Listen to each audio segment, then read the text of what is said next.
जेवढी सात्विक आणि सदाचारी सुख आहेत तेवढी तुझ्या पायावर सामावलेली आहेत, असं तुकोबाराय नमूद करतात. नामदेवराय म्हणतात, देवा ही सर्व सुख तुझ्या पायावर आहेत, दुसरं दे तू कशाला, फक्त तुझ्या पायाची सेवा देऊन टाक. विटेवरच्या मालकाने विचारलं, नामदेवा माझ्या पायाच्या प्रतापाने कोणाचं बरं झालंय, माझ्या पायामुळे कोणाला सुख प्राप्त झालंय, असं काय माझ्या पायामध्ये. नामदेवराय सांगतात, भगवान तुमच्या पायावर जेवढं आहे का तेवढं विश्वातल्या कोण्याही व्यक्तीला लिहिता येणार नाही. ती बुद्धिदात्री महान परमपावन ब्रह्मकन्या सरस्वती माता, हिला सुद्धा तुमच्या चरणाचा प्रताप लिहिता येणार नाही. एवढा मोठा प्रताप तुमच्या पायाचा आहे. मला फक्त तुमचे पाय देऊन टाका, सेवा देऊन टाका पायाची. मालकाने विचारलं, एखादा पुरावा सांगता येईल तुम्हाला. नामदेवराय म्हणतात, देव ऐका, राजा रावणाला मारून, काय आवाज देता, राजा रावणाला मारून भगवान प्रभू रामचंद्र परत आले. सुरुवातीला छान होता होते, मधात बोट घालतील पुन्हा पुन्हा.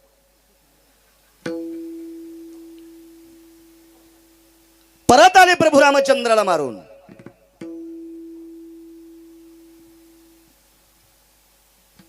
सिंहासनावर स्वतःचे पादत्रयन पादुका ठेवलेल्या होत्या.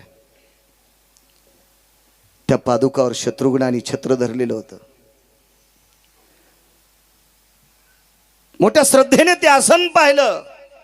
आपल्यावर किती श्रद्धा आहे शत्रुघ्नाची.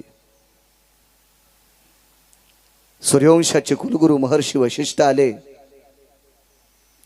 आणि सांगितलं, प्रभू आता तुम्ही राज्य सिंहासन स्वीकारा. विश्वाच्या मालकानं सांगितलं, 14 वर्ष 27 दिवसाच्या नंतर या राज दरबारात येतोय, आपण याच्यात सर्व बदल करून टाकू. आणि विश्वाच्या मालकाने प्रभू रामचंद्राने त्या दरबारात बदल करून टाकला. कुठलं सिंहासन कुठं असावा, लखनलालजी कुठं बसावा, भरतजी कुठं बसावे, शत्रुघ्न कुठं बसावे, मंत्री कुठं असावे, महामंत्री कुठं असावे, सुमंत्री कुठं असावा, प्रधान कुठं असावा, प्यादा कुठं असावा, गुमास्ता कुठं असावा, या प्रत्येकाचं आसन ठरवून दिलं. दरबार अगदी सज्ज झाला. राजे हो, प्रापंचिक माणसाला बऱ्याच गोष्टी प्रापंचातल्या आपल्या संसारातल्या लोकांनी बरं म्हटल्याच्या नंतर आनंद वाटत असतो. जगदानंद कंद जगतपती भगवान प्रभू रामचंद्रांनी रात्रीच्या समयी आपल्या धर्मपत्नी सीताई साहेब, जगाची मालकीन लक्ष्मी, या सीताई साहेबांना सांगितलं, सीते जी आपल्याला दरबार बघायचा आहे. दोघच पती पत्नी ते दरबार बघत होते, विश्वाचा मालक आणि विश्वाची मालकीन. सीते इथं मी बसणार आहे, इथं अमकाय, इथं तमकाय, इथं वगैरे, इथं तो आहे, हे पूर्ण रचना सांगितली. आईसाहेब निमूटपणे ऐकत होत्या. ते दरबार बघून पुन्हा माझघरात आल्या, राणीवशात गेल्या, पाकगृहात गेल्या. प्रसंग रात्रीचा आहे. प्रभू रामचंद्र सोबत फिरत होते. शेवटी शयन कक्षात आल्या आणि विटेवरच्या मालकाने विचारलं, सीते दरबार बरा वाटला?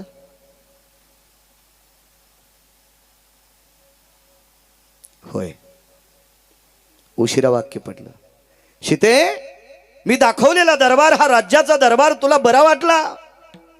असं पटकन हो असं म्हटलं नाही, उशिरा तोंडातून वाक्य पडलं. बरं आहे मालक. याचा अर्थ पंढरपुरातल्या मालकाच्या लक्षात आला, आपण रचलेला दरबार सीतेला 100% आवरलेला नाही. पुनश्च थोड्या वेळाने विचारलं, सीते एक विचारू, प्रसन्न मनाने दिलेला होकार तो मला कळतोय ग, आणि मी दरबार विचारल्याच्या नंतर एवढ्या नाविन्यपूर्ण अंतकरणाने, प्रसन्न अंतकरणाने तू होकार दिला नाहीस. तुला काही पटली नाही ती रचना? एक विचारू मालक, एक विचारू.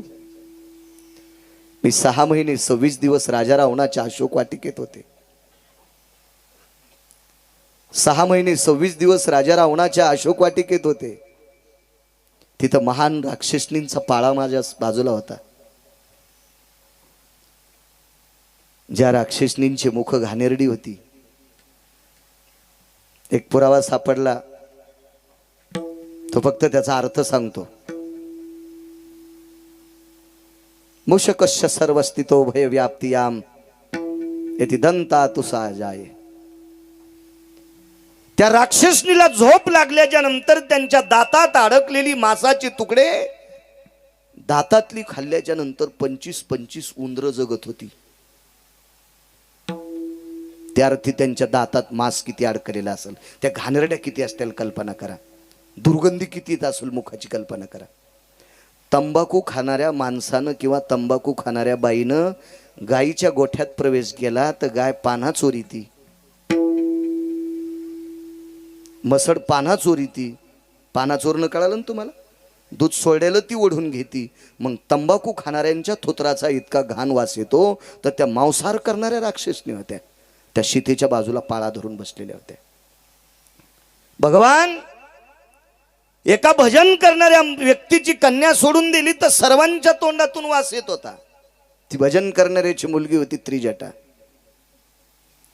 बाकी सर्व घाणेरड्या राक्षसनी माझ्या बाजूला. असो, मला काय त्रास झाला असेल ते मला माहीत, पण मी तुमच्यापासून 6 महिने 26 दिवस बाजूला झाले. मला योग घडला, मला तुमचा घडला आणि तुम्हाला माझा घडला. एवढ्या काळात तुम्हाला काय वाटलं? सीते, जगाचा मालक आहे मी, विश्वाची सत्ता माझ्याशिवाय हालत नाही ग.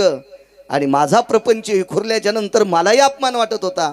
मग या अपमानातून तुम्हाला बाजूला कोणी केलंय?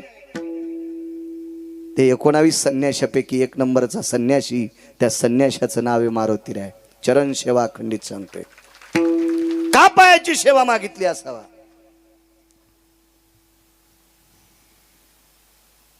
एक बोलू मालक. लक्ष्मण भाऊजीला ज्या वेळेला शक्ती लागली, मारुती सारखा संन्याशी जर प्राप्त नसता झाला तर द्रोणागिरी आणला नसता. हा पुढचा विषय झाला. मारुतीराय सारखा संन्याशी प्राप्त नसता झाला तर सुषेण नावाचा वैद्य रावणाच्या लंकेतून आणला नसता. परिणाम काय होता माहिती मालक?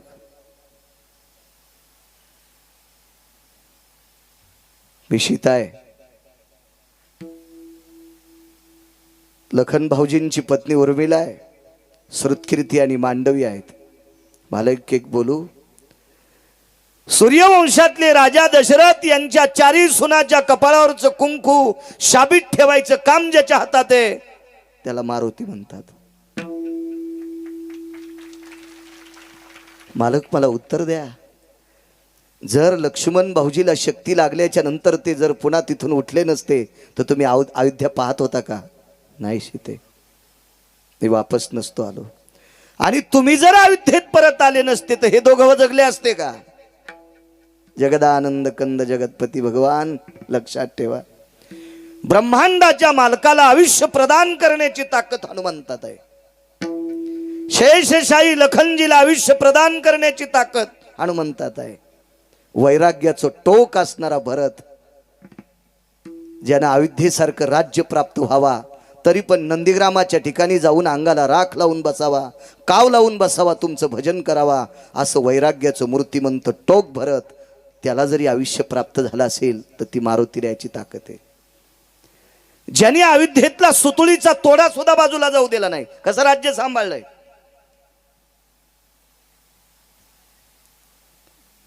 आपल्याकडे हल्ली अकाउंटंट, हिशोबनीस, चार्टेड अकाउंट, CA, आपण हे इंग्रजी शब्द वापरतो, पण भारतीय संस्कृतीमध्ये CA ला ओरिजिनल नाव आहे कंक.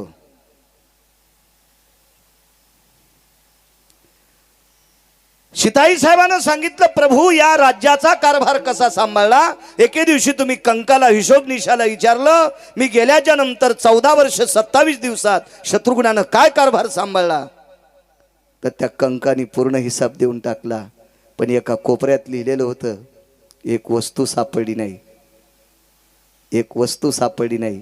ऐका ती वस्तू किती सामान्य होती. प्रभू रामचंद्र वनवासाला गेल्याच्या नंतर 2 गायी अनावधानानं दोंद करीत होत्या आणि एका गायीचं शिंग दुसऱ्या गायीच्या गळ्यातल्या घुंगराला लागलं. तुमच्याकडे घाटी म्हणत असतील, घुंगर म्हणत असतील, त्या घुंगराला लागलं आणि ते घुंगरू फुटल्या गेलं.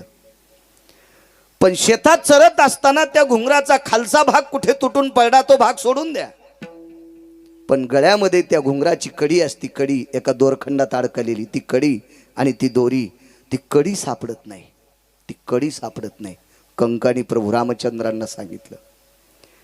आणि प्रभू रामचंद्राने शत्रुघ्नाला विचारलं, शत्रुघ्न जी, गाईच्या गळ्यातील घुंगराची एक कडी सापडत नाही. घुंगर शेतात पडला असेल खालचा लोलक, पण वरची कडी कुठे आहे? त्यावेळेला भानुशीला ठेवलेली दोरी आणि ती कडी शत्रुघ्नानं आपल्या मोठ्या दादाच्या पुढे आणून टेकली. त्यावेळेला भिंतीकडे तोंड केलं. प्रभू रामचंद्रानं भिंतीकडे तोंड केलं आणि उकसाबुकशी रडत होते. ज्याचा राज्यकारभार सांभाळत असताना गाईच्या गळ्यातील 50 ग्रॅम पितळाची कडी, ती सुद्धा काटेकोरपणाने आपल्या मोठ्या दादाच्या पाठीमागं राखून ठेवली. इतका काटेकोरपणाने राज्याचा कारभार करणारा शत्रुघ्न कोणाच्या कृपेने वाचलाय? मारुतीरायाच्या. का पायाची सेवा नामदेवराय मागतात विटेवरच्या मालकाला? देवा, मला तुमच्या पायाची सेवा पाहिजे. 15 दिवस मुहूर्त लांबला. मुहूर्त काढणारी व्यक्ती महर्षी वशिष्ठ कुलगुरू सूर्यवंशाचे, ते त्याच ठिकाणी लांबवलं 15 दिवस. आणि 15 दिवस मारुतीरायाचं अधिष्ठान कुठं करायचंय हे नाना प्रकारच्या विद्वान लोकांच्या चर्चेतनं निकष निघला. अमक्या अमक्या ठिकाणी मारुतीरायाचं सिंहासन असावा. ते कशाचा असावा? सोन्याचा असावा का? त्याच्यावर गादी कसली असावा? अंतरण कसला असावा? गालीचा कसला असावा? काय करावं? राजहंसाच्या पंखाची गादी वगैरे वगैरे वेगात सांगतोय, पुढे सरकायचं. राज्याभिषेकाचा मुहूर्त निघला. तो राज्याभिषेकाचा मुहूर्त आला. त्या दिवशी प्रभू मारुतीराय अयोध्येत प्रगट झाले. सुमंतासारख्या व्यक्तीनं स्वागत केलं. महाद्वारात आल्याच्या नंतर एका दंडाला प्रभू रामचंद्र धरतात, एका दंडाला लखनलालजी धरतात. समोर पुष्पांचा सडा टाकलेला आहे. आणि समोर आल्याच्या नंतर विश्वाची मालकीन, कोणाला श्रीमंत करायचं, कोणाला भिकारी करायचं, कोणाला किती पैसे द्यायचे आणि कोणाला मंदिरात ताट घेऊन बसायला लावायचं, ही जिच्या हातात आहे तिला लक्ष्मी म्हणतात. ती लक्ष्मी सुवर्णाच्या ताटामध्ये मारुतीरायाला आक्षेप काढत होती. काय नशिबान असतील मारुतीराय. जगाची मालकीन मारुतीरायाला ओवाळते. जगाची मालकीन मारुतीरायाला काय आनंद भरून आला असेल अंतकरण. ओवाळल्याच्या नंतर आईसाहेब बाजूला सरकल्या. एका दंडाला प्रभू रामचंद्राने धरलं, एका दंडाला लखनलालजीने धरलं आणि चालवत चालवत तिथपर्यंत नेला. आणि प्रभूने सांगितलं, हनुमंत, तुझ्यासाठी 15 दिवस राज्याभिषेकाचा मुहूर्त लांबवलाय. तू या सिंहासनावर तुझ्यासाठी आसन टाकलं, याच्यावर बस. मारुतीराय मागं सरकले. डोळ्यातून पाणी आलं आणि प्रभू रामचंद्राला सांगितलं, प्रभू, ज्यानं भोगाला विस्तू लावलाय त्याला पलंग काय करायचा? ज्यानं वासनेला विस्तू लावलाय त्याला पलंग काय करायचा? कशा करता पलंगा? राजहंसाच्या पंखाची गादी, सोन्याची तपकडी, हस्तिदंताचे पाय, एवढा वैभवशाली पलंग ज्यानं वासनेला, ज्यानं कामनेला विस्तू लावलाय, अग्नी लावलाय, त्याला हे भोगवादी जीवन काय करायचं? कशा करताय? प्रभू रामचंद्रानं सीतेकडे बघितलं आणि सीते बोला. आईसाहेबानं सांगितलं, हनुमंता, फक्त तू या दरबारात असावा अशी माझी इच्छा आहे. मारुतीरायानं सांगितलं, आईसाहेब नकार देत नाही, मी या दरबारात थांबतोय, काय काळजी करू नका, थांबतोय या दरबारात, पण मी बसेल तिथं मला बसू द्या. ठीक आहे, बसा मारुतीराय. नाही, प्रभू आपोआपल्या आसनावर सर्वजण बसा. सर्वांच्या आसनावर आपोआपले आरूढ झाले. भगवान आपल्या सिंहासनावर आरूढ झाले. मंत्रोच्चारामध्ये, वेदाच्या, शास्त्राच्या, पुराणाच्या उच्चारामध्ये प्रभू रामचंद्राच्या डोक्यावर मुकुट चढवण्यात आला. काय तिथं अधिकारी लोक होते. आणि मग भगवान सिंहासनावर आरूढ झाल्याच्या नंतर देवाच्या सिंहासनाच्या पुढे मारुतीराय खाली बसले. डावा गुडघा खाली टेकला आणि उजव्या गुडघ्यावर मारुतीराय हात जोडून बसलेले आहेत. मारुतीरायाचा डावा गुडघा खाली टेकलेला आहे, उजवा गुडघा वऱ्या येऊन त्या उजव्या गुडघ्यावर हात जोडलेले आहेत. लक्षात ठेवा, मारुतीरायाचे एक अनन्यसाधारण महत्व आहे. मारुतीरायाच्या हातात पर्वत असल्याच्या नंतर कुठल्या हातात पर्वत असावा याचं सुद्धा शास्त्र आहे.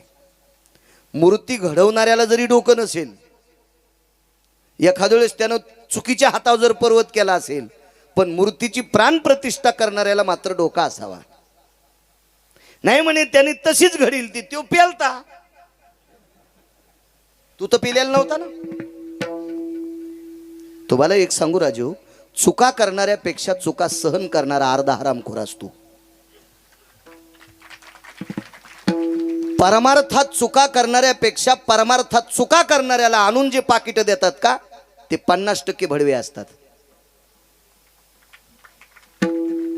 परमार्थात चुका करणाऱ्यांना अनुमोदन देणाऱ्यानं केलेलं परमार्थात चुका करणाऱ्यानं केलेलं पाप ज्याला स्वीकारलंय त्याच्या बोकांडीवर अर्ध पडत असते. दोघाशी पतन सारखेची. कारण कधीच दुसऱ्याचा अपराध सहन करायचा नाही. हो, गुन्हा झाकणारी माणसं अर्धी पापी असतात. एका बाईनं घरी आम्हाला दूध घ्यायला बोलिलं. मी म्हणलं बाई मी काही बोक्या नाही, मी नाही दूध घेत. ठीक आहे म्हणले चहा घ्या. काळा घेतो. या म्हणले काळा करते. काळा चहाच कर म्हणलं, आमचं काळं करू नकोस. महाराज घरी येणार, आम्ही 4-5 जण सोबत निघालोत. घरी येणार म्हणून तिनं दारात रांगोळ वगैरे काढली. पण काय तिचं नशीब फुटका, आम्ही जायच्या अगोदर 15 मिनिटानं तिच्या रांगोळीवर एका कुत्र्यानं संडास केली. गुन्हा सहन करणारे, अपराध सहन करणारे, गुन्हा झाकणारे, अपराध झाकणारे किती मूर्ख असतात बघा. कुत्र्यानं त्या रांगोळीवर घाण केली.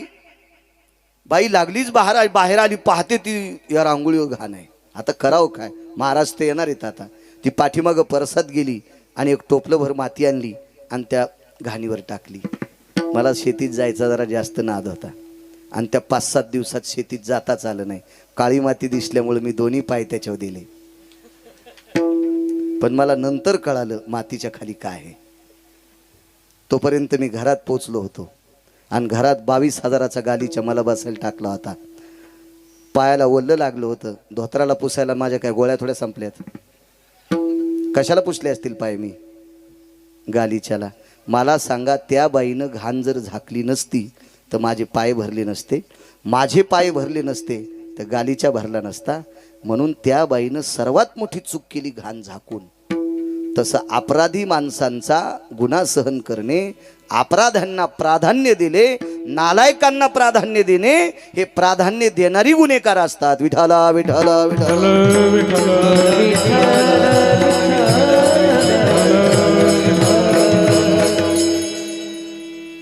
बसले मारुतीराय खाले, गुडघ्यावर हात ठेवले आणि देवाच्या पायापाशी बसले. ऐका चरण सेवा अखंडित. विटेवरच्या मालकांनी त्रेतायुगात भगवान प्रभू रामचंद्रांनी नमूद केलं, दंड काढला. या भारत देशामध्ये, या पवित्र देशामध्ये माझं मंदिर नसलं तरी चालेल, पण गाव मारुतीरायाचं मंदिर असावा. एक जणांनी मला निरोप केला, आमच्या गावात नाही. मी म्हणलं तू या गावात नसलं मग काय झालं? काही काही गावात 10-10 मंदिर आहेत. तुझ्या एकट्या गावान काय बघायचं? भारतातली सगळी गावं पाहिजे. एखाद्या ठिकाणी नसेल काय चालत राहतं त्याला काय? नाही आमच्या गावात मंदिरच नाही मारुतीचं. मी म्हणलं नसेल बाबा, काही कारण असेल त्याचं, काही मागचा काही इतिहास असेल त्याच्या पाठीमागं. एवढ्या पुरतं नसेल, पण भारताचा विचार करणं, महाराष्ट्राचा विचार करणं, पूर्ण प्रांताचा विचार करणं, या पवित्र देशाचा विचार कर. पांडुरंगाची मंदिरं नाहीत अशी कितीतरी गावं सापडतील. रामचंद्रांची मंदिरं, राम आणि पांडुरंग एकच, रामचंद्राची मंदिरं नाहीत अशी कितीतरी गावं सापडतील. पण शक्यतो मारुतीरायाची मंदिरं नाहीत अशी गावं शक्यतो सापडत नाहीत. असेल एखादं कुठं तुरळक, काय ते सांगता, पण शक्यतो प्रत्येक गावात मारुतीरायाचं मंदिर. माझे नामदेवराय विटेवरच्या मालकाला विचारतात, प्रभू असं काय केलं होतं हनुमंतानं की जेणेकरून प्रत्येक गावात मारुतीरायाचं मंदिर, तुमचे मंदिर नाहीत? विटेवरच्या मालकाच्या डोळ्यातून पाणी आलं आणि नामदेवरायाच्या हृदयाला मिठी मारली, गळ्याला मिठी मारली. सांगितलं, नामा, ज्यांनी माझ्या पायाचा संग केलाय, माझ्या पायापाशी बसलेल्या मारुतीरायाला माझ्या मनात अशी मानसिकता आहे की माझ्यापेक्षा मारुतीराय उंच जगात असावा. दृष्टांत संपला. पायापाशी बसलेल्या मारुतीरायाला विश्वात पूजनीय केलं. इतकी तुमच्या पायाची ताकद आहे, मग मला तरी दुसरं देताच कशाला? चरण सेवा अखंडित, चरण सेवा अखंडित, अखंडित चरण सेवा. हे देवा परमागत, हे देवा परमागत, हे देवा परमागत.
चरण सेवा खंडित चरण सेवा खंडित देवा पैमान चरण सेवा खंडित चरण सेवा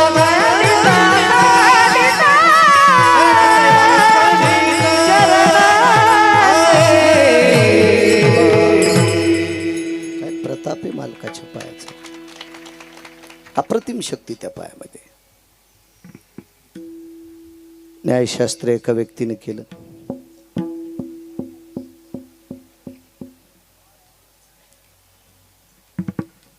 त्या व्यक्तीचं नाव मुनिश्री गौतम.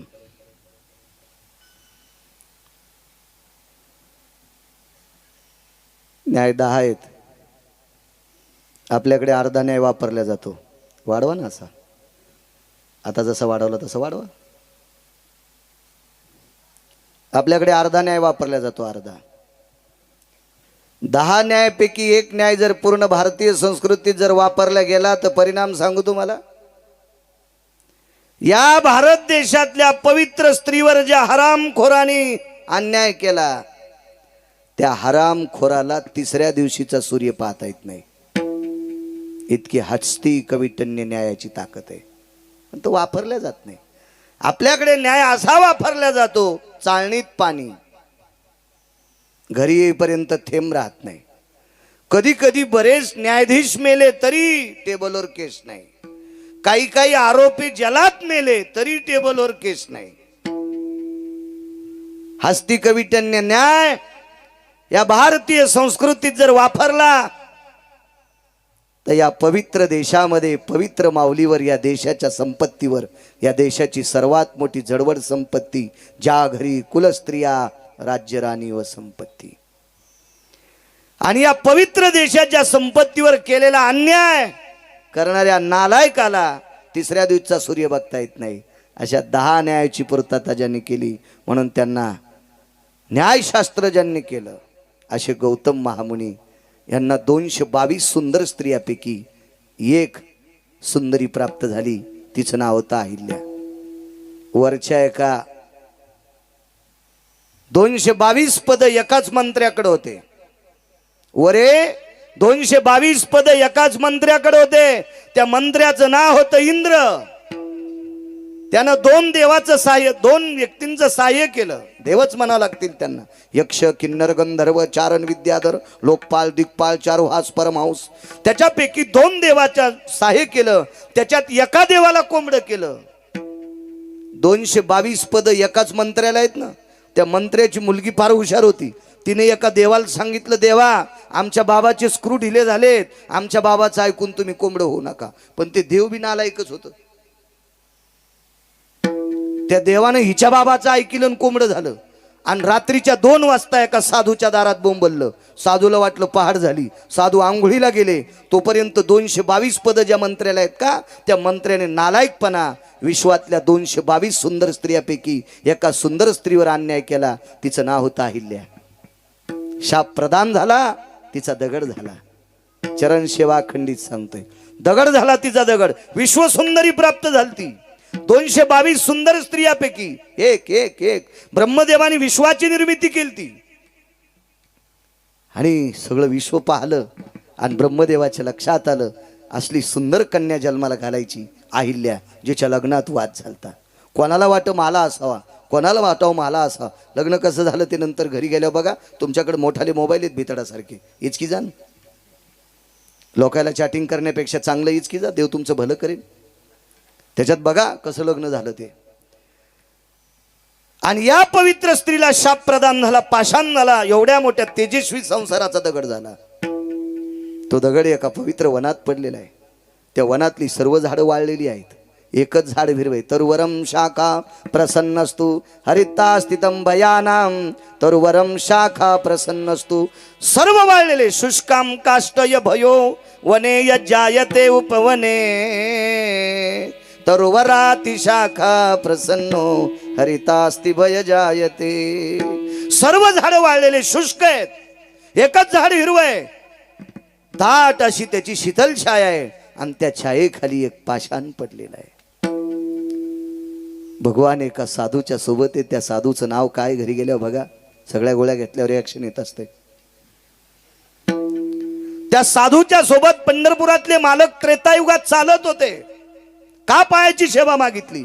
रस्त्याने चलता चलता विटेवरच्या मालकाने प्रभू रामचंद्रांनी त्या साधूला विचारलं, गुरुवर्य, एत शुष्कानां काष्टयो तरुणां निष्परणेषु जायते यत् प्रसन्नो न तरुभयानां एकं प्रसन्नस्तं तरुभयानां.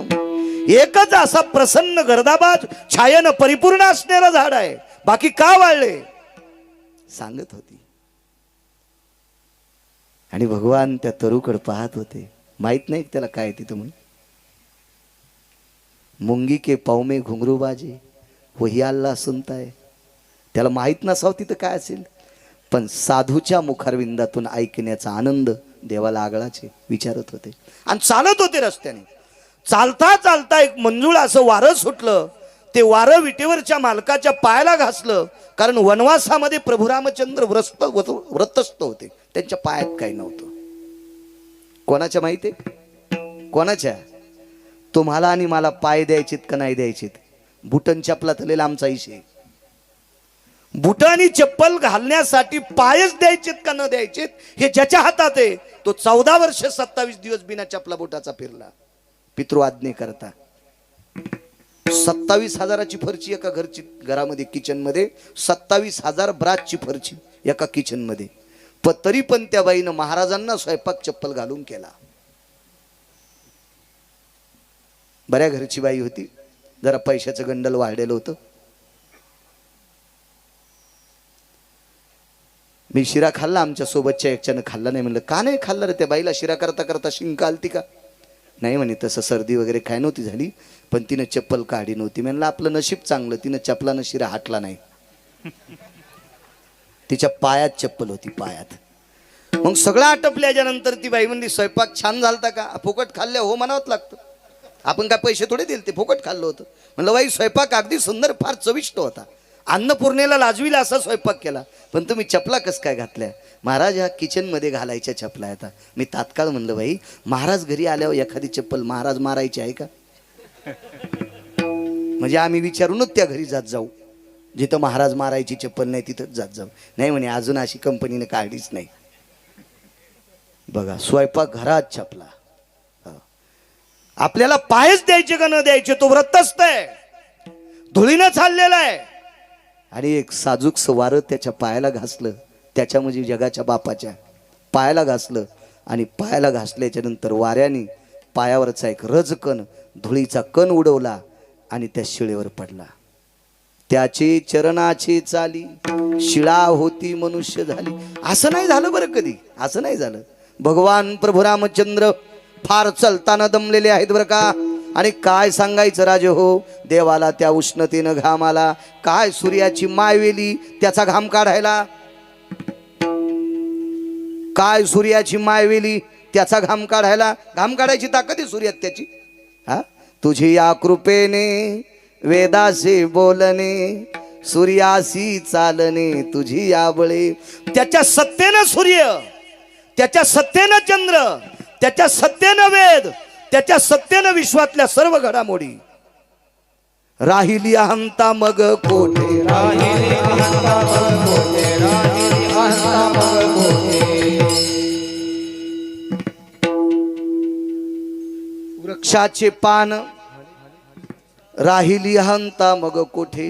ज्याच्या सत्तेशिवाय झाडाचं पान हलत नाही त्याचा घाम सूर्य काढू शकते. आमच्या सांगणाऱ्याला थोडीशी अक्कल असावा. काय भगवंताला घाम येऊ लागला बरं का, आणि काय सूर्य तापला बरं का, आणि काय त्या सूर्याच्या तेजाने प्रभू रामचंद्राला घाम आला बरं का. आणि सगळी झाडं वाळलेली आहेत बरं का. आणि एकच झाड विरू होतं, घाम पुसावा याच्या करता उपरणं नव्हतं, वलकल्ले घातलेली होती इथपर्यंत ठीक आहे, उपरणं नव्हतं बरं का. आणि मग ते घाम हातानं असा वारं घालीत घालीत प्रभू रामचंद्र त्या झाडाखाली गेले आणि त्या झाडाखाली गेल्याच्या नंतर लागलीच मांडी घालून त्या शिळेवर बसले. देवाचे पाय लागल्याबरोबर शिळा उडाली. प्रभू रामचंद्र तोंडावर पडले आणि त्या शिळाची बाई झाली. जरा वाचून रामायण सांगायचं आहे, माणसं मरतीन सुंबळ्या. महाराज साधूंचा साध्वींचा आदर करणारे प्रभू रामचंद्र आहेत. त्या शिळेला पाय कसे आणतील? किती अधिकारी स्त्री सांगू तुम्हाला. 3.5 वर्षाचं आवर्षण पडलं. कोणतं आवर्षण? वल्ला दुष्काळ. 3.5 वर्षाचा वल्ला दुष्काळ असल्याच्या नंतर कुठलं पीक घ्यावा म्हणून साळी पेरायच्या. ती पण हल्ली गौतमानी आणि त्या पवित्र मुठीनं साळी पेरल्या अहिल्याने. 5व्या मुरडाना तिफन गेल्याच्या नंतर पहिल्या तासातल्या साळी कापायला येत होत्या. त्या बाईचा हात किती पवित्र असेल. आणि दुष्काळात साधूंना जगवलं अशा पवित्र स्त्रीला पाय प्रभू रामचंद्र मारतील. आमच्या लोकांनी हिशोबात बोलावा. ब्रेक लाईनर उघडलेली गाडी जिथं थांबायची तिथं थांबत नाही. हो, आणि वही पाठ करून लिहिलेलं काही सांगल काही मिळत नसते. हा, त्याच्यामुळं पाहुणी ग्रंथ करावे कीर्तन, किंवा ग्रंथच पाहून सांगावे ग्रंथ, पुराणच पाहून सांगावे पुराण, शास्त्रच पाहून सांगावे शास्त्र. ऐकून सांगायचं नाही, हा वया लिहून नाही, फजिती होत असती. असो, रस्त्याने चालत असताना पायावरचा एक रचकन उडाला आणि त्या शिळेवर आदळल्याबरोबर शिळा होती मनुष्य झाली. दृष्टांत संपला. 222 सुंदर स्त्रियापैकी 1 नंबरची सुंदर स्त्री ज्या न्यायदेवतेला प्राप्त झाली, तिचा पाषाण झाल्याच्या नंतर प्रपंचात दुःख किती असेल कल्पना करा. पण पुन्हा ती स्त्री झाली आणि पूर्वज साधूचा संसार सुरू झाला. महाराज, ती ब्रह्मदेवाची कन्या होती. त्या पित्याला सुद्धा किती आनंद वाटला असेल. आणि ती पूर्ववत आपल्या पदाला आपल्या पतीच्या सेवेमध्ये विलीन झाली. नामदेवराय सांगतात, देवा विश्वसुंदरीला आपल्या पतीच्या सेवेतून मुक्त झालती, पण पुन्हा ती स्त्री होऊन आपल्या पतीची सेवा करू लागली. ही ताकद कशाची? प्रभू सांगतात, फक्त माझ्या पायावर पडलेल्या मातीचा कण उडून तिच्या त्या शेळीवर पडला आणि तिला ती पतीची सेवा पुन्हा प्राप्त होती. मग तुमच्या पायावर पडलेल्या रचकणात इतकी ताकद आहे. मोरड्याला संसार तासात येतो, इतके तुमचे पाय पवित्र. मग मला तरी दुसरं देताच कशाला? चरण सेवा, चरण सेवा, अखंडित चरण सेवा, अखंडित चरण सेवा.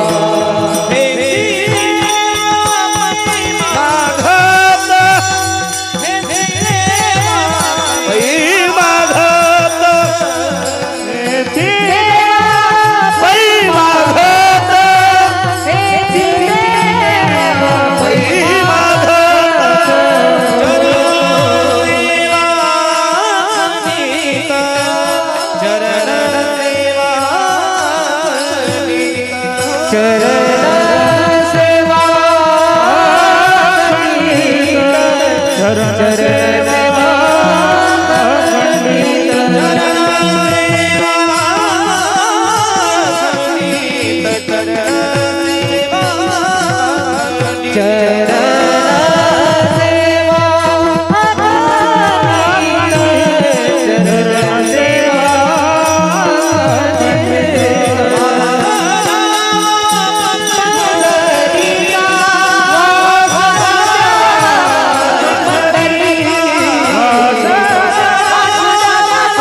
प्रताप देवाच्या पायाचा आहे.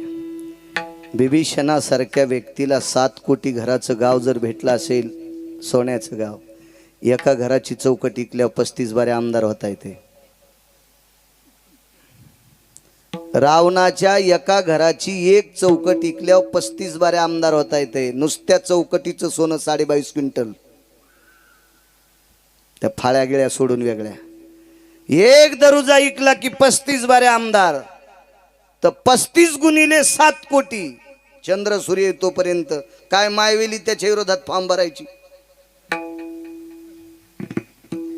आणि एवढ्या मोठ्या श्रीमंत रावणाची लंका बिभीषणाला प्राप्त झाली फक्त पायाची ताकद. मारुतीराय सारख्या संन्याशाचे पाय धरले. मला प्रभू रामचंद्राकडे यायचं, काय करावं लागेल? मारुतीरायने सांगितलं जाहीर प्रगट नाही, काही करायची गरज नाही, एकच काम करा, फक्त जा आणि आमच्या मालकाचे पाय धरा. प्रभू रामचंद्राचे पाय धरले. विटेवरच्या मालकाने विचारलं कोण? विभीषण. कवटाळून धरलं. लखनलालजीला उठिलं, लखन उठा. त्या खुर्चीवर विभीषणाला बसिलं. सुग्रीवा जी पाणी आणा. पळसाच्या द्रोणात पानं घेतले, त्याचा द्रोण केला, त्या द्रोणात पाणी आणलं. विटेवरच्या मालकानं संकल्प सोडला, विभीषण तुम्ही लंकेचे राजा. विभीषण म्हणला, प्रभू अजून आमचा दादा जिवंत आहे. भगवान प्रभू रामचंद्रानं सांगितलं, मी सीता नेल्याशिवाय राहणार नाही आणि रावण मरेपर्यंत सीता देत नाही. वाक्य कळालं? प्रभू रामचंद्रानं सांगितलं, विभीषणा रावण जिवंत आहे मला माहित आहे, पण मी सीता नेल्याशिवाय राहणार नाही आणि रावण मरेपर्यंत सीता देत नाही आणि मी त्याला मारल्याशिवाय राहणार नाही. रावणाला मारलं मी सीता घेऊन जाईल, लंका तुला देऊन टाकतो. देऊन टाकली लंका. माझे नामदेवराय देवाला विचारतात, देवा विभीषण कोण होता? रावणाचा भाऊ. रावणानं काय केलं? जगाच्या मालकिनीचं हरण केलं. विश्वाच्या मालकिनीचं हरण करणारा रावण, त्याचा सख्खा भाऊ विभीषण, पत्नी चोरून नेणाऱ्या रावणाच्या सख्ख्या भावाला तुम्ही 7 कोटी घरात सोन्याचं गाव देऊन टाकलंय. ही ताकद कशाची? विटेवरच्या मालकानं सांगितली, फक्त पायाची. शरणांगता वज्र पंजर. नुसती लंकात दिली नाही. रावण हा लक्ष्मणाला मारणारच नव्हता. रावणाला माहित होतं विभीषण चिरंजीव आहे, तरी पण रावणाच्या लग्नात आलेली शक्ती आंदन. आता तुम्हाला आंदन शब्द कळायचा नाही जिनच्या पॅन्टवाल्याला, गिफ्ट. कारण आपण घरचे फुकून दिले शब्द आणि दुसऱ्याच्या अंगावर घेतले ना. आपले भारतीय संस्कृतीतले शब्द पेटून दिले आणि शकत बसले. घरच्याचा इटन शेजाऱ्याचा भांग नीट. आपल्याकडे फक्त माईकवर संस्कृती सांगितल्या जाते, आचरणात संस्कृती आणल्या जात नाही. हा, नुसती माईकवर. ज्याच्या हातात माईक आलं ना ते इतका संस्कृतीवर बोलतो, इतका धर्मावर बोलतो, वा वा वा. आणि माईकच्या बाजूला गेला की 1 नंबरचा पाकिस्तान आहे. विठाला विठाला विठाला विठाला विठाला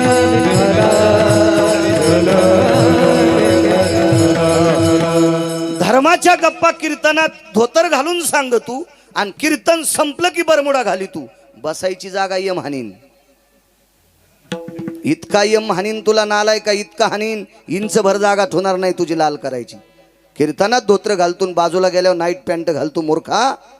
तुला कोण्या नरकात टाकाव ते यमाल पण कळणार नाही. विठाला विठाला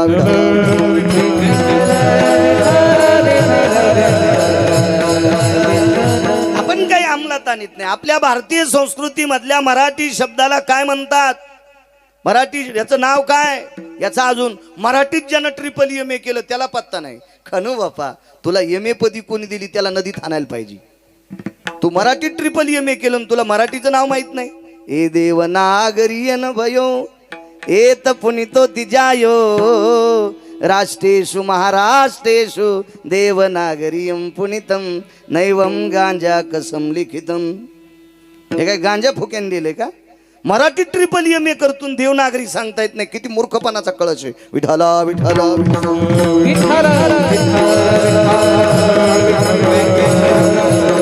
लग्नात आलेली शक्ती विभीषणावर सोडी. प्रभू रामचंद्रानं सांगितलं, लखन त्याच्या केसाला धक्का, डोक्याच्या तापल्या जीवाला धक्का. शक्ती विभीषणाच्या अंगावर आली, लोटलं बाजूला स्वतःच्या छातीवर घेतली. भगवान सांगतात, नामदेवराय सांगतात, देवा ऐका, विभीषणाला लंका देऊन टाकली, पण त्याच्या अंगावर आलेली शक्ती तुमच्या भावानं छातीवर घेतली. याचं कारण काय? माझ्या पायापाशी बसलेला मरता कामा नये. मग तो कोण आहे? कुठल्या विरोधकाचा भाऊ आहे त्याचा संबंध नाही, पण माझा पाय धरलेत त्यानं. तुमचे पाय धरल्याच्या नंतर ज्यानं 14 वर्ष 27 दिवस अन्नाचा कण खाल्ला नाही, पाण्याचा थेंब पेला नाही, पाठ जमिनीला टाकली नाही, रात्रंदिवस तुमच्या पहारा देऊन बसला, अशा लक्ष्मणाची खुर्ची त्याला देऊन टाकावं. कशाची ताकद? फक्त पायाची. मग तुमच्या पायाच्या प्रतापानं बिभीषणावर आलेली शक्ती बाजूला जाती. तुमच्या पायाच्या प्रतापानं रावणाची लंका बिभीषणाला जाती. तुमच्या पायाच्या प्रतापानं लक्ष्मणाची जागा बिभीषणाला प्राप्त होती. इतका तुमच्या पायाचा प्रताप आहे. मला तरी दुसरं देतात कशाला? चरण सेवा अखंडित चरण सेवा अखंडित चरण सेवा हे देवा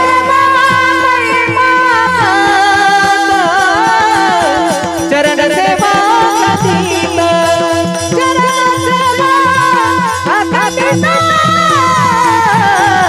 चरण सेवा अखंडित चरण सेवा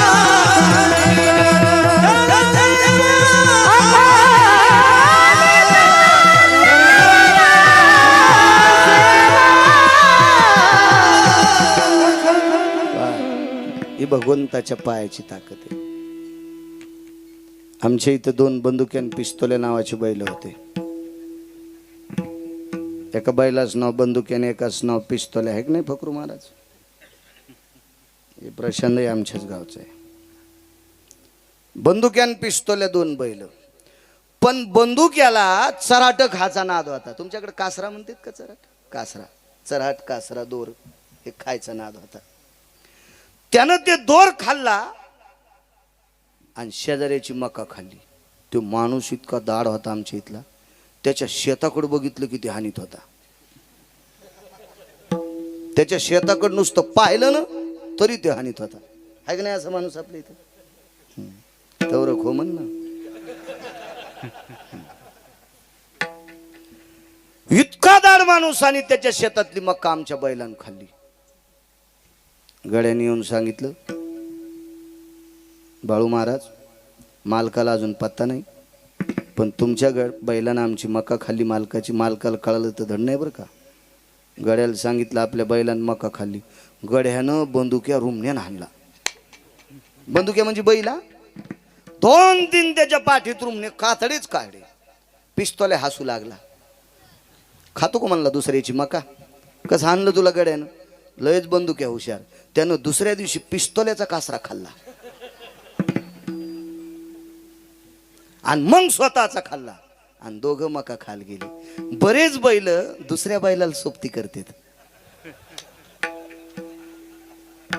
शक्यतो बरेच बैल रंगारंगाचं पाणी पित नाहीत, पण काही बैल त्याला आपल्या सोबत नेतात. नालायक बैलांच्या नादी लाग जाऊ नका. हरामखोर बैलांच्या नादी लाग जाऊ नका. रुमण्याचा मार खावा लागतो, लक्षात घ्या. यम कुठं हानील त्याचा मेळ नाही. ह्या बैलांनी त्याचा कासरा खाल्ल्यावर त्याला तिथे जावं लागलं. मालकाला कळलं आमच्या बैलांनी मका खाल्ली.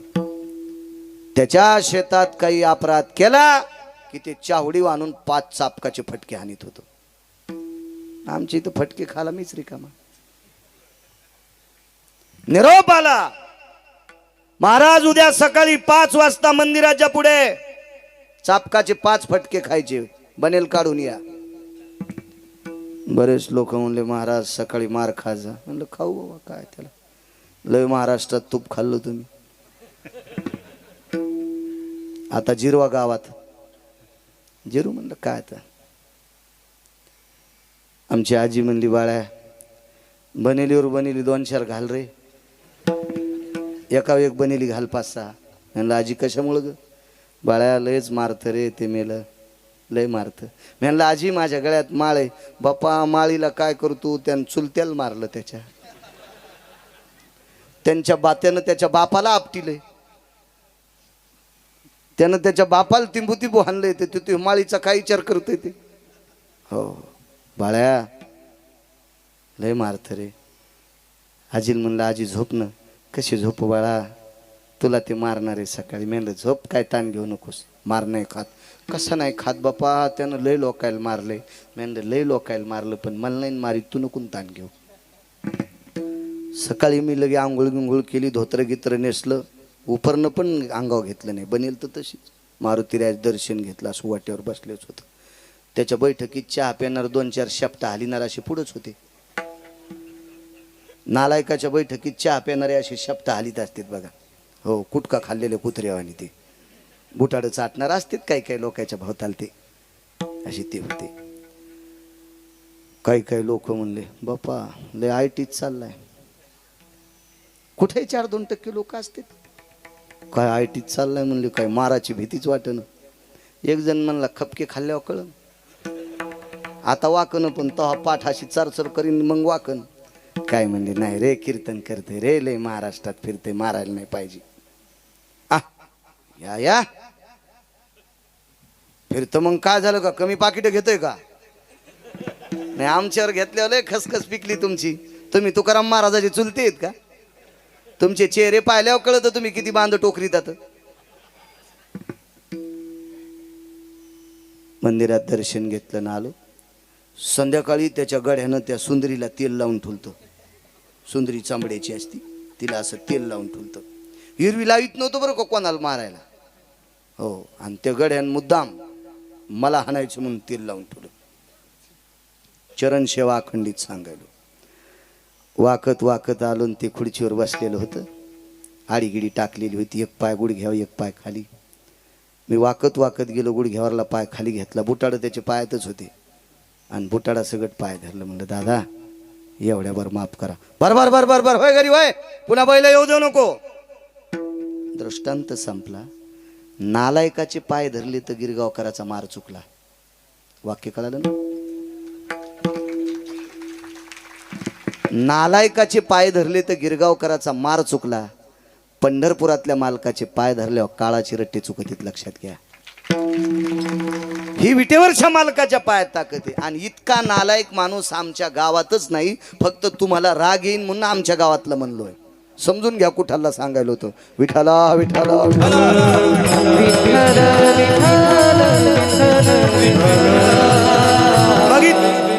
अहो सामान्य माणसाचे पाय धरल्यावर त्याच्या पायात जर एवढी ताकद आहे मार मार चुकते शरण गेल्याच्या नंतर तर विटेवरच्या मालकाच्या पायात किती ताकद असेल. विटेवरच्या मालकाचे पाय धरले. हस्तिनापूरची गादी मिळाली. कौरव विरोधात गेले. मशानात बोंबलत गेले. चरण सेवा खंडित. भगवान सांगतात नामदेवा पाय देऊन टाकले तुम्हाला पुन्हा काय पाहिजे ते दुसऱ्याकडे. वासुदेवा पंढरीचा वासुदेवा पंढरीचा वासुदेवा पंढरीचा वासुदेवा पंढरीचा वासुदेवा पंढरीचा वासुदेवा पंढरीचा वासुदेवा पंढरीचा वासुदेवा पंढरीचा सदा संग हरिदास सदा संग हरिदास सदा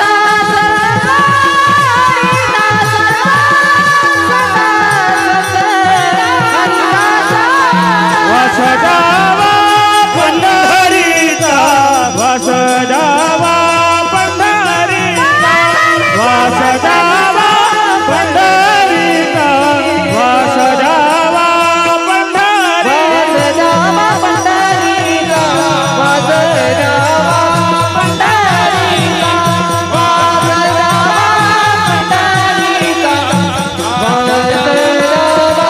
पंढरीचा वासुदेवा पंढरीचा सदा संग हरिदास सदा संग हरिदास सदा संग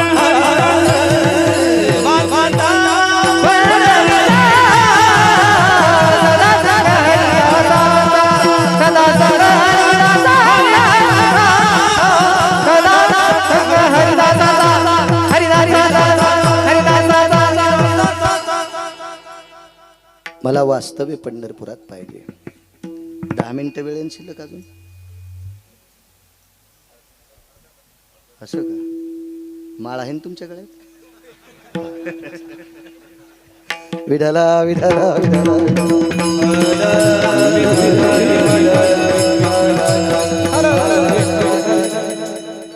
काय असेल त्या पंढरपुरात माझे संत शिरोमणी नामदेवराय पंढरपुरात जागा मागतात. एक मुद्दा आहे का सज्जनांनो, त्या पंढरपुरातली काय ख्याती आहे. माझ्या अष्टादश मालकांनी फार पुरावे दिले. ऐशी चंद्रभागा ऐशी भीमा तीर ऐसा विटेवरी देव कुठे, वाराणसी गया पाहिली द्वारका, नये तुका पंढरीच्या. वाराणसी पाहिली, गया पाहिली, द्वारका पाहिली, पंढरपूरच्या बरोबरीची नाही. इथलेच मालक तिथं वेगळ्या रूपात आहेत, तरी पण पंढरपूरचं महत्व काय असेल त्या पंढरपुरात. खूप क्षत्रांचं वर्णन आहे, खूप क्षत्रांचा महिमा वेगवेगळा आहे, पण पंढरपुरातली ख्याती वेगळी आहे. कितीतरी पुरावे सापडतील. एक मुद्दा आहे का पुराणातला. एका बाईला 2 मुलं. नामदेवराय पंढरपुरात जागा का मागतात. वास द्यावा पंढरीचा. असं काय त्या पंढरपुरात. काही मोजके असे बारीक बारीक मुद्दे सांगतो. स्वर्गात खराब झालेलं अमृत महाराज ते फक्त पंढरपुरातच शुद्ध झालं. त्या पंढरपुरामध्ये बाजूलाच खेटून मंगळवेढा नावाचं गाव, तिथे माझ्या चोखवरायांचं अधिष्ठान. आणि चोखवरायच्या बहीण इथंच दिलेल्या जवळ मेव्हणा राजाला. तिथं मंदिर व्हायला पाहिजे आता. आदरणीय पूजनीय या महाराष्ट्राच्या मातीला लाभलेलं एक तात्विक सात्विक वारकरी संप्रदायातलं एक गोड सरत्न गुरुवर्य पाचपोर बाबा.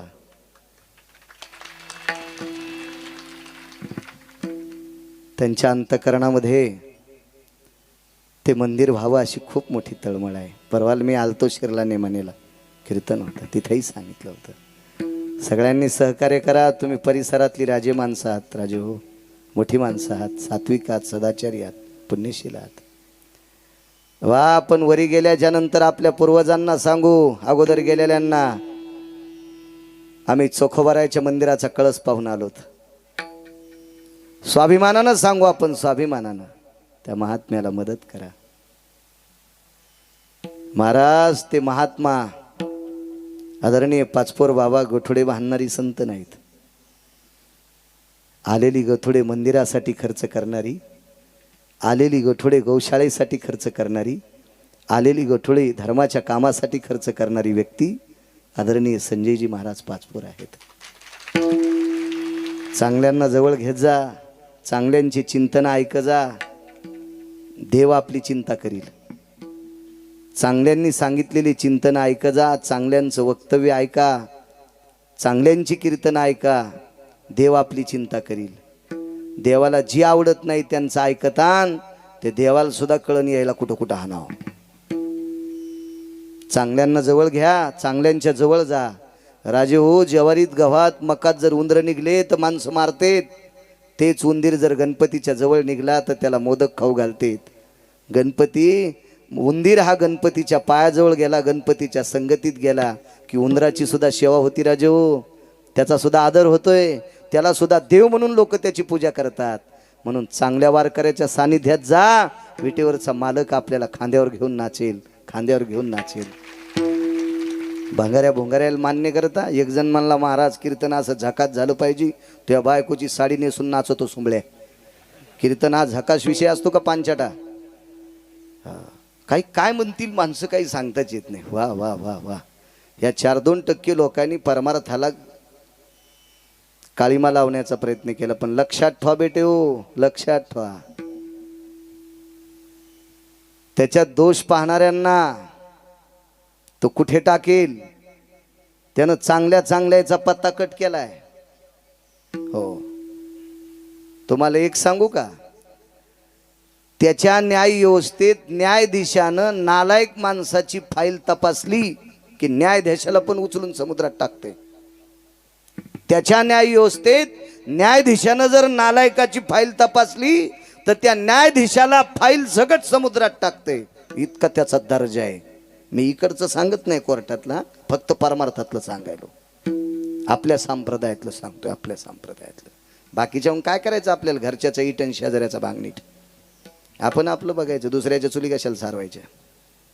ऐकच, अशा माणसांच्या जवळ जा, देव कल्याण करीन राजे हो. चला, त्या चोखोबरायांनी रामकृष्ण नामाच्या बळावर स्वर्गातलं अमृत शुद्ध केलं, ते पंढरपुरात.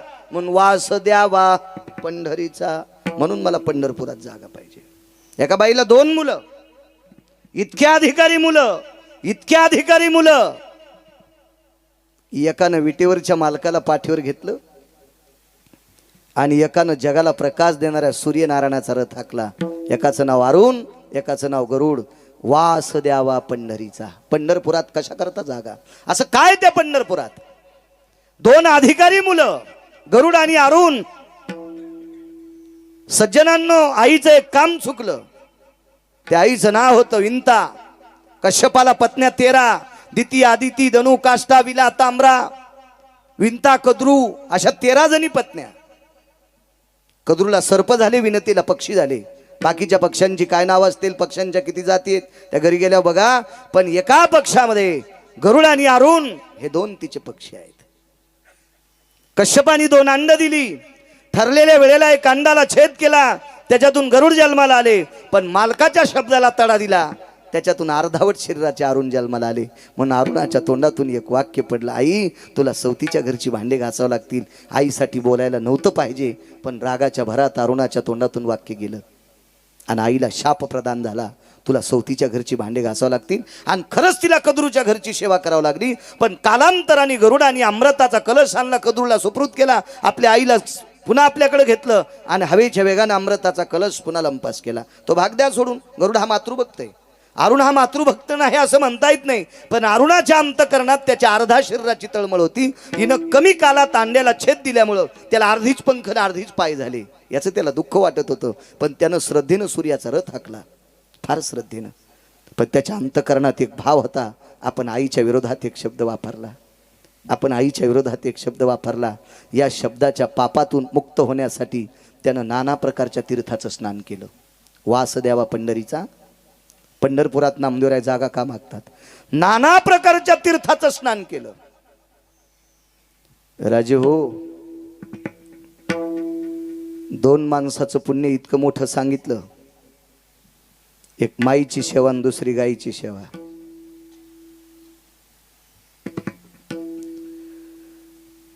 वैकुंठवासी माधव महाराज मगर सुरजखेडकर सांगायचे, गायीची सेवा करण्याचा योगच जर आला नसेल किंवा गायीची सेवा करण्याचं सामर्थ्यच नसेल तर गायीची सेवा करणाऱ्याची स्तुती कर. तुला 4-2 गायीची सेवा केल्याचं पुण्य प्राप्त होईल. गायीची सेवा करणाऱ्याला आदरानं बोल, तुला गायीची सेवा केल्याचं पुण्य प्राप्त होईल. एक दुसरा मुद्दा सांगितला.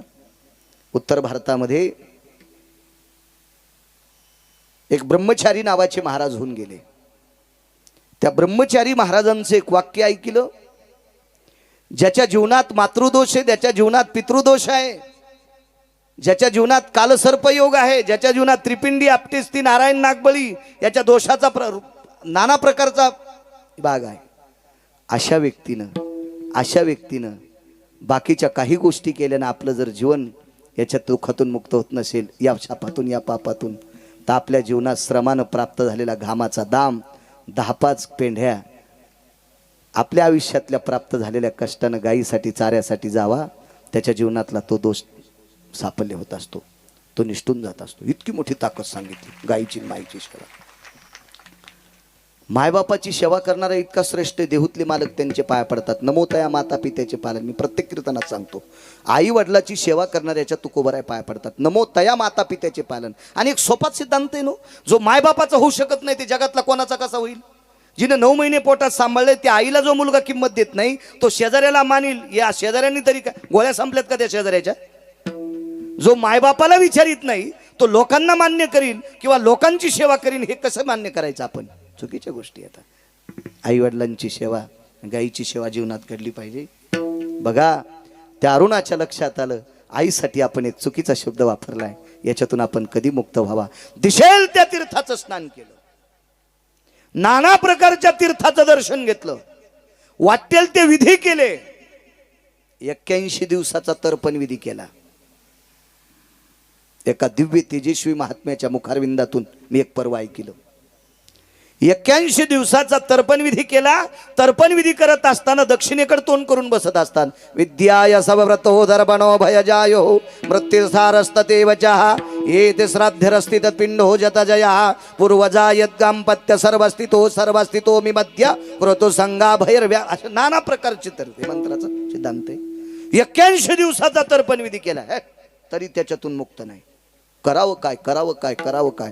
एका सामान्य व्यक्तीने सांगितलं, जर या गोष्टीतून तुम्हाला मुक्त व्हायचं असेल, आईसाठी मुखारविंदातून पडलेल्या शापातून, त्या शब्दातून मुक्तता पाहिजे असेल, तर एकदा पंढरपूरला जा.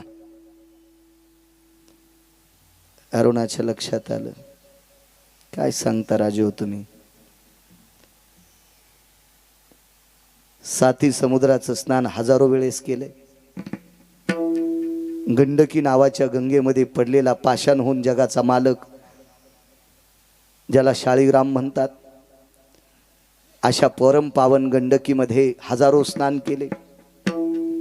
स्वर्गामध्ये भोगावती नावाची गंगा आहे, त्या गंगेचं स्नान केलं. एकदा बळीच्या सोबत पाताळात गेलो आणि पाताळात भोगावती नावाची गंगा आहे, बळीच्या सोबत जाऊन पाताळातल्या रसातळातल्या भोगावतीचं स्नान केलं. ज्या भोगावतीचं पाणी भीष्माचार्यांना पिण्यासाठी अर्जुनाने आणलं होतं, त्याही भोगावतीचं स्नान केलं. ज्या भोगावतीची शाही इंद्र आपल्या शाहीसाठी पाणी, ज्या भोगावतीचं पाणी इंद्र आपल्या शाहीसाठी वापरतो आणि पूर्ण मुद्द्यावर त्याच्या स्वाक्षऱ्या त्याच्या असतात, त्या भोगावतीचं पाणी पिलंय. ज्या भोगावतीचं पाण्याचं स्नान करण्यासाठी दशरथ राजाला दुर्लभ होतं, त्या भोगावतीचं स्नान मी केलंय. आणि तुम्हाला पंढरपूरला जाण्यासाठी सांगता, काय बोलता तुम्ही. त्या व्यक्तीनं सांगितलं, एवढं केलेलं तुम्ही वाचू सांगायले ना, मग मी फक्त एकदा पंढरपूरला जा म्हणतोय, जा ना, काय पैसे लागते का तुम्हाला. ठीक आहे, चला, तुम्ही सांगितलेलं औषध घेतो. आणि त्या दिवशी संध्याकाळी मध्यरात्री सूर्यनारायणाचे पाय धरले. वास द्यावा पंढरीचा. का पंढरपुरात जागा मागितली नामदेवरायनं. त्या मध्यरात्री सूर्याचे पाय धरले. भाष करो दिवा करो येता तेजो कांती भया. विश्वाला प्रकाश देणाऱ्या दिनकरा, ब्रह्मांडाला प्रकाश देणाऱ्या दिनकरा, विश्वातून एक चाराण्याची अपेक्षा न करणाऱ्या, फुकट जगाला प्रकाश देणाऱ्या दिवाकरा, मी तुझा रथ फुकट हाकलाय. वाक्य नीट ऐका. जगाला फुकट प्रकाश देणाऱ्या सूर्यनारायणा, जगाला फुकट प्रकाश देणाऱ्या सूर्यनारायणा, तू कोणाकोणही चाराने घेतली नाही आणि मी सुद्धा तुझा रथ हाकताना चाराने घेतली नाही. आज एकच मागतो, तुमच्या कृपा आशीर्वादानं मला माणूस करा, मला माणूस करा. आणि तथाच तू म्हटल्याबरोबर अरुण पक्षी होते, पक्षाचे माणूस झाले. अरुणाची दखल घेतली बरं वारकरी संप्रदायाने. उठा अरुणोदय प्रकाश झाला, उठा सूर्योदय प्रकाश झाला, असं नाही, उठा अरुणोदय प्रकाश झाला. अगोदर अरुणाचा प्रकाशन मग सूर्याचा. इतकी दखल घेतली माझ्या संप्रदायाने. ज्ञानोबाराय तुकोबाराय नामदेवराय चोखोबाराय दखल घेतली अरुणाची. जगाला फुकट प्रकाश देणारा अरुण आहे, हा सूर्य आहे, पण त्याचा रथ हाकायची ताकद अरुणात आहे. म्हणून सूर्याला न सांभाळता आपण अरुणाला सांभाळावा. उठा अरुणोदय प्रकाश झाला. कधी कधी आपल्या घरचं मीटरचं कनेक्शन कट करायला आलेला चांद पाशा अख्तर भाई,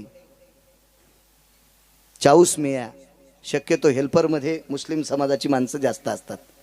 लाईनमन काय म्हणते तुमच्या, लाईनमन, वायरमन, लाईनमन, कारण ते कष्टाळू लोक असतात. फटफट फटफट फट कंब्यावर चढतात. आपलं खंबा किती फूट असल, नाही आधी खाली पाडन मग चढ आपले. त्याच्यामुळे माग येत आपले. शिका द्यायच्याकडून शिका. धर्मावर किती प्रेम करते ते सांगू तुम्हाला. भंगार जमा करणाऱ्या मुसलमानाच्या पोरीचं लग्न पहा. भंगार तर जगातल्या श्रीमंत मुसलमानाच्या पोरीचं लग्न पहा. दोघांचे नियम सारखे, एक तिळा इतका बदल नाही. गरीबातल्या मुसलमानाच्या लग्नाचे नियम आणि श्रीमंतातल्या श्रीमंत मुसलमानाचे नियम त्यांच्या संस्कृतीनुसार. आपल्याकडे जसे जसे पैसे वाढतील बायका सुद्धा लग्नात नाचतात. काय वाटत असेल रयतेच्या राजा छत्रपती शिवाजी महाराजाला, ज्या पवित्र भारतातल्या, ज्या पवित्र महाराष्ट्रातल्या श्रीमंत घरच्या बायका लग्नात पदर सोडून नाचत असत्याल असं समजायचा सुसंस्कृत तमाशा आला. तुम्ही यालाही टाळ्याच वाजिता.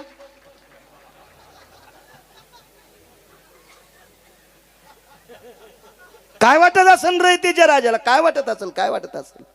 या देशामध्ये नालायक व्यक्तीनं जर स्त्री नाचिली तर त्याचे हातपाय तोडीत होते. छत्रपती शिवाजी महाराज हातपाय तोडीत होते. एका स्त्रीनं सांगितलं पोटासाठी नाचते, जीवनभर किराण्याची व्यवस्था केली. पण बाई तू नाचल्यामुळे या पवित्र देशातला तरुण बिघडतो ग बाई. तू नाचल्यामुळं या पवित्र देशातला सात्विक सदाचारी पुण्यशील पवित्र पुरुष बिघडतो. म्हणून तू नाचू नकोस ग. तुझ्या कुटुंबाची व्यवस्था मी करील. असा रयतेचा राजा जिच्या नवऱ्याला 2.25 लाख बेशिक आहे, जिच्या नवऱ्याला 2.25 लाख रुपये पगार आहे, आणि ती बाई नवरदेवाच्या पुढे जर ठेका धरीत असेल, वा वा वा, किती आधुनिक पद्धतीची अप्सरा असेल ती. तिच्या किती पिढ्यातलं पाप उतवाला असन. स्वर्गातून पितर शाप देत असतील, हे नालायक बाई आहा कटा त्याचे करीत ती पितर. लग्नच नसते, लग्नात कुलवान. किती श्रीमंत आहेत तुम्ही. संप्रदायानं दखल घेतली. ज्या घरी कुलस्त्रिया राज्य राणीव संपत्ती. लग्नात वराती पुढे नाचणे पाहिलं मी, पाहिलं काही काहीच्या लग्नात पाहिलं. किती घाणेरडा प्रकार आहे, किती भानेरडा प्रकार. धम नाही कीर्तनायला, धम नाही रामायणायला, धम नाही भागवतायला, धम नाही सप्त्यायला, धम नाही वाऱ्यायला. गुण कोणाला आहे? सप्त्याची लांबी रुंदी वाढली, खोली नाही वाढली. लांबी रुंदी कशी वाढली माहितीये का? पैशाचा जोर आला म्हणून वाढली. कोण्याही सप्त्याला मोठं नाही म्हणायचं आणि म्हणणारच नाही. एक जण म्हणला तू या तारका घेणार नाही, नको घेऊ जाय. मध किनारा पंढरपुरातला मालक की तू ह्याच बायकोचे दागिने सोनाराची तर ठेवलेली सोडेव. तू काय गिरगाव करायचं भलं करणारे सुंबळ्या. आणि काय ताकद आहे तुमचं मोह भलं करण्याची? महाराज तुमच्या गावातल्या माणसांनी मला 2 कोटी रुपये दिले. हो म्हणून नाही का? खरं नाही मागायलो मी. तुमच्या गावातल्या व्यक्तीने मला 2 कोटी रुपये दिले आणि मी जर खामगावामध्ये गेलो, अटॅक येऊन जर मेलो तर माझं पोरग अंगावर टाकीन फुकून देईल का ते? कोणात ताकद मृदंगाची रे बाबा? पंढरपुरातल्या मालकात ताकद आहे. आपल्याला किती दिवस सुखी ठेवायचं, किती दिवस सुखी ठेवायचं. मग काय चांगलं बोलायला भ्याचं. आणि एखाद्याला पटत नसेल तर तुला 30 गाव पाठ्याला 36 गाय नको बोलू आम्हाला. एखाद्याला सांभाळणार आवडतो, तुम्हाला बरं वाटते म्हणून बसाव तुमच्या बनिली धूत. आणि तुमच्या पापानं आमचे संसार जळतील ना, हुरपाळून जाते, उलथून जाते संसार.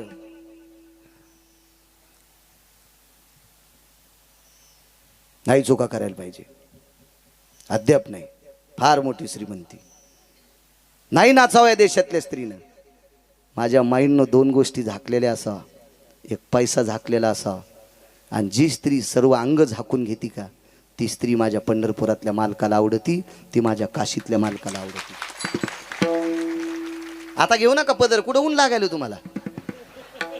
आता घेऊ नका पदर, घेऊ नका. हा, जिला पदर घ्या वाटत नाही तिनं पप्याच्या बापाला सांगायचं पदरा सगट साडी आणायचीच नाही. कशाला दुकानदाराचं घर भलं करायचं? पदराला पैसे जास्त लागतात ना. सरळ म्हणायचं येताना पदर कापून दे. 7-8 जण दुकानात गेले आणि ते म्हणले पदर कापून द्या. दुकानदार म्हणला पदर कस काय कापायचे? आमच्या बायका होंडी सोसायटीच्या अध्यक्ष आहेत. कोण्या सोसायटीच्या? होंडी सोसायटीच्या अध्यक्ष आहेत. माझ्या माईंनो अंग झाकून कपडे घ्यायचा. मुलींना कोणताही पोशाख घाला माझ्या माईंनो, पण सगळं अंग झाकलेला पोशाख घाला. माझ्या माईंनो 1964 साली पदाचारी मिशन नावाची संस्था भारतात आली आणि या पदाचारी मिशन नावाच्या संस्थेने भारतातल्या संस्कृतीच्या मुळाशी घाला घातलाय. त्या संस्कृतीचे मुळं तोडायला लागलाय की त्या संस्कृतीची मुळं तुटली की संस्कृतीचं झाड वाळून जाणार आणि हा भारत कंगाल होणार. अशी पदाचारी मिशन संस्थेची इच्छा आहे. एक लक्षात ठेवा, हे जे आता आलंय ना नवीन वारं शाळेमध्ये मुलींना नाना प्रकारच्या गाण्यावर नाचवायचं.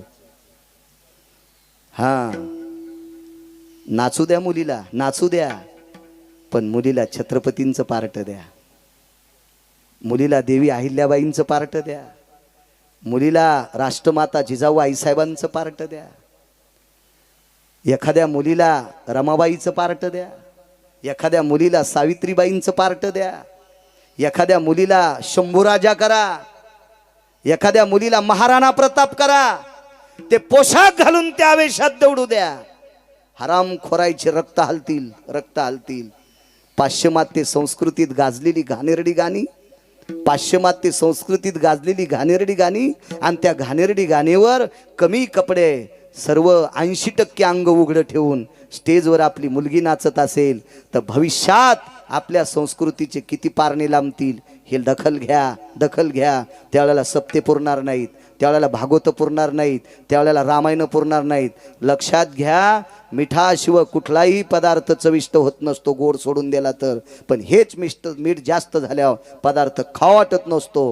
म्हणून अतिरेक कमी करा, कमी करा. झाकांग आपल्या मुलींना अंग हाकलेली कपडे द्या, कपडे द्या. बरं वाटेल, बरं वाटेल, बरं वाटेल. असो काय सांगू लागलो. ननन कीर्तन वास द्यावा पंढरीचा. क्या बात आहे. पंढरपुरात वास्तव्य पाहिजे.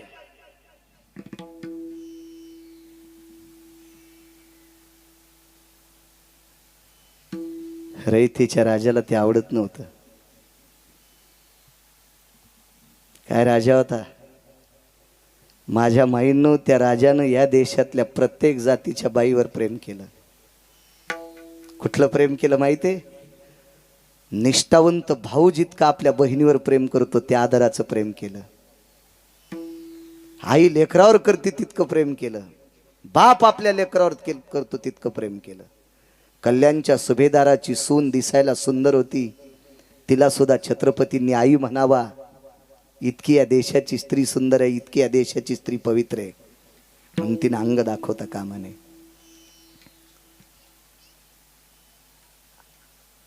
हेमंत्यान मेला आमच्याच कोण बॉम्ब टाकायला.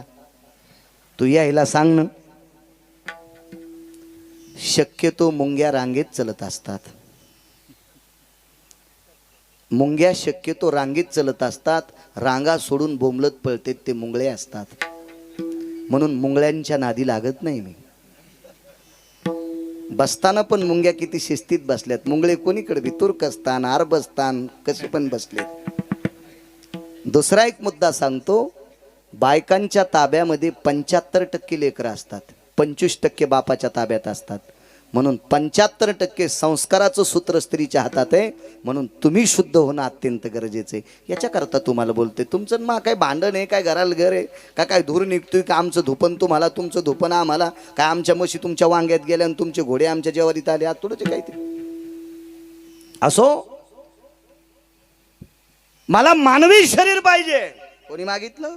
अरुणानं. सूर्यनारायणाने तथास्तु म्हटले आणि अरुण मानूस झाले. महाराज एवढाच पुरावा, एवढाच पुरावा.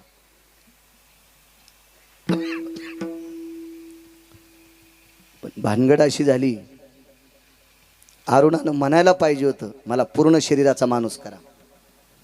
पण तथास्तु म्हटल्याबरोबर अरुणाला अर्धी पंख आणि अर्धी पाय होती. तसाच माणूस तयार झाला बिना हातापायाचा. त्या व्यक्तीचं नाव होतं कुर्मदास. वास द्यावा पंढरीचा. त्या पंढरपुरात असं काय आहे, कशा करता नामदेवराय पंढरपुरात जागा मागतात. आणि कुर्मदास या रूपाने अरुण पंढरपूरची वारी सुरू केली. चालता येत नाही, पायच नाहीत, हात टेकून पुढे रांगतील, हातच नाहीत. म्हणून असं लोटांगण घेत घेत घेत घेत अरुण पंढरपुराकडे निघाले. कडकडतं ऊन तापलंय. प्रसंग ऐका अरुणाचा. कडकडतं ऊन तापलंय. या तापलेल्या उन्हात वरून गरुडाने अरुणाकडे पाहिलं. अरुणाचं अंग या तापलेल्या भूमीवर किती पोळत असेल. म्हणून गरुड अरुणाच्या डोक्यावर असे पंख पसरून चलत होता की पंखाची सावली अरुणाच्या अंगावर पडत होती. भगवान सूर्यनारायणानं चुटकी वाजली. गरुडा, सावली धरायचं काम नाही, का धरतोस? अरुणाला ऊन लागू नये, जमीन तापलेली आहे. गरुडा जरा पहा, ज्या जमिनीवर अरुण लोटांगण घेतोय ती जमीन किती तापलेली आहे बघा. खाली पाहिलं येऊन तर जमीन शीतल होती. कारण सूर्यावर कृपा करणारा अरुण होता. त्या अरुणाचं शरीर पोळेला असा सूर्य कसा तापेल. निष्ठावंत वारकरी आहेत अरुण कुर्मदास. म्हणून गरुडाच्या लक्षात आलं ही जमीन सुद्धा अरुणाच्या अंगाला तापत नाही, त्रास देत नाही. लोटांगण घेत घेत घेत घेत बऱ्याच पंढरपूरच्या जवळ जवळ जवळ अरुण पोचले. अरुण म्हणजे कुर्मदास, कुर्मदास म्हणजेच अरुण, सूर्याचे सारथी, गरुडाचे भाऊ. पण एके दिवशी गरुडाच्या लक्षात आलं अंगाची कातडी गेली, लालबुंद त्वचा झाली, अंगाला वर्ण पडली, अंगाला जखमा झाल्या. त्या जखमेमध्ये धूळ जाते, त्या जखमेमध्ये खडे अडकतात, गवताच्या काड्या टोचतात, तीक्ष्ण असे टोक टोचतात काड्या कुड्यांचे. काय करावं. म्हणून गरुड जवळ आला, पंखाचं वारं घातलं, अंगावरची धूळ पुसल्या गेली. आणि गरुडानं अरुणाला सांगितलं, अरुणा अरुणा पंढरपूर जवळ आलंय, एक काम कर, तुझं दुःख मला बघावंसं वाटत नाही, तू आता माझ्या पाठीवर बस, मी तुला तात्काळ पंढरपुरातल्या मालकाकडे नेतो. काय म्हणला असं ना अरुण. अर्धावट शरीराच्या अरुणाच्या त्या कुर्मदासाच्या डोळ्यातून पाणी आलं आणि सांगितलं, दादा, गरुडा मोठा भाऊ होता, दादा तुझ्या पाठीवर विश्वाचा मालक आणि विश्वाची मालकीन बसलेली आहे. पंढरपुरातल्या मालकाच्या आणि पंढरपुरातल्या मालकिनीच्या स्पर्शाने तुझी पाठ पवित्र झालेली आहे. या पवित्र पाठीवर आता दुसरं कोणाला बसू नकोस. दादा जगाचा बाप या पाठीवर बसला रे, जगाची मालकीन या पाठीवर बसली, आता कोणाला बसू नकोस या पाठीवर. गरुडानं सांगितलं, अरुणा तुला तिथपर्यंत काय कृपा करेल ते करू दे रे अरुणा गरुडा, पण तुझ्या पवित्र पाठीवर विटेवरच्या मालकाच्या पदस्पर्शाने पुनीत झालेली, अंगस्पर्शाने पुनीत झालेली पाठ, या पवित्र पाठीवर आता मला बसणे नकोय, मी लोटांगण घेत चालतो. ज्या वेळेला गरुडाचा आणि अरुणाचा हा संवाद ऐकला त्यावेळेला विटेवरच्या मालकाचं अंतकरण पाकुळलं आणि तात्काळ जगाचा मालक त्या ठिकाणी आला. त्या गावाचं नाव होतं लहुळ, त्या गावाचं नाव होतं लहुळ. तिथे जगाचा मालक आला, पितांबराने अरुणाचं तोंड पुसलं, कुर्मदासाचं तोंड पुसलं, डोकं मांडीवर घेतलं, कुरवाळलं कुरवाळलं. अरुण भगवान कुर्मदास महाराज भगवंताकडे सारखं बघत होते, सारखं बघत होते. देवा माझ्याकरता इथपर्यंत आलात. हो अरुणा तुझी यात्रा इथंच संपली. पण अरुणाचे डोळे भरून आले आणि सांगितलं, देवा मी एका गोष्टी करता तुझ्याकडे आलो, बरीच तीर्थ पाहिली पण ते पाप संपत नव्हतं, ते पाप संपविण्यासाठी मी तुझ्याकडे आलो. विटेवरच्या मालकाने तोंडावून हात फिरिला, अंतकरणाचा बांध फुटला आणि सांगितलं, अरुणा कुर्मदासा ज्या वेळेला तू पक्षाच्या रूपातून माणसाच्या रूपात आलास, पंढरपूरची वारी करण्याचा भाव तुझ्या मनात झाला, आणि ज्या दिवशी वारी करण्याचा भाव पंढरपूरचा तुझ्या मनात आला त्याच दिवशी तुझा शाप संपला, त्याच दिवशी संपला, आता राहिला नाही. दृष्टांत संपला. पंढरपूरकडे जाण्याचा भाव नुसता अरुणाच्या मनात आला त्या दिवशी आईला बोललेला शाप संपतोय. एवढ्या तीर्थावर तर्पण केलं पण शाप संपत नाही, फक्त पंढरपूरचं नाव काढल्याच्या नंतर अरुणाचा शाप संपतो. इतकी पंढरपूरच्या नावात ताकद आहे तर त्या रस्त्यात किती ताकद असेल. म्हणून नामदेवराय म्हणतात, वास द्यावा पंढरीचा, वास द्यावा पंढरीचा,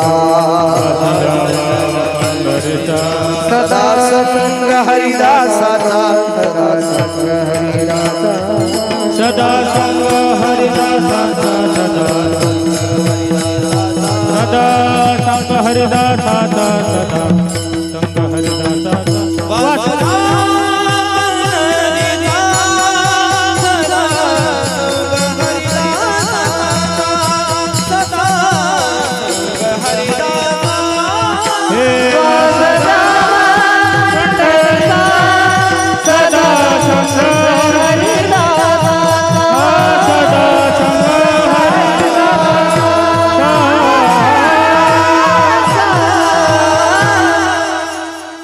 एवढी मोठी पंढरपुरात ताकद आहे.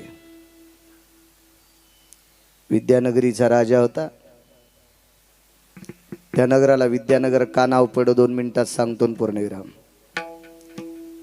विद्यानगरीच्या राजातल्या नगरीच्या लोकांनी राजाला विनंती केली, या नगरीतला प्रत्येक विद्यार्थी चतुर व्हावा, सात्विक व्हावा, पुण्यशील व्हावा.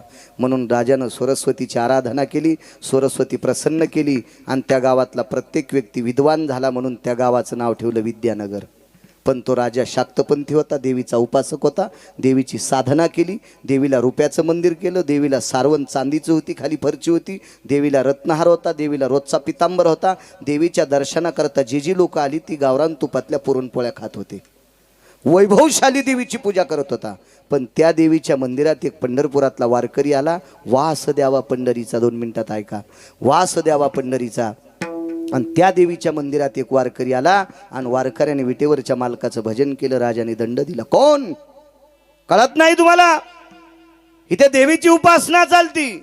वारकऱ्याच्या तोंडातून सहज वाक्य पडलं, राजा, ज्या देवीची तू आराधना करतोस ती देवी माझ्या पंढरपुरात झाडून काढते. राजाला राग आला. राजाच्या सर्व अंगातून दाह झाला. राजाला असं वाटत होते या वारकऱ्याला कुठल्या सुळाव द्यावा, कुठे फास द्यावा. वारकऱ्यानं सांगितलं, हे खोटं जर असेल तर मीच तुझ्या पुढं फास घेईन, चाला पंढरपूरला. आणि पंढरपूरला राजा त्या वारकऱ्यासोबत आला. चंद्रभागेचं स्नान केलं. नामदेव पायरीपासून पुढे आल्याच्या नंतर सुंदरसा पुढे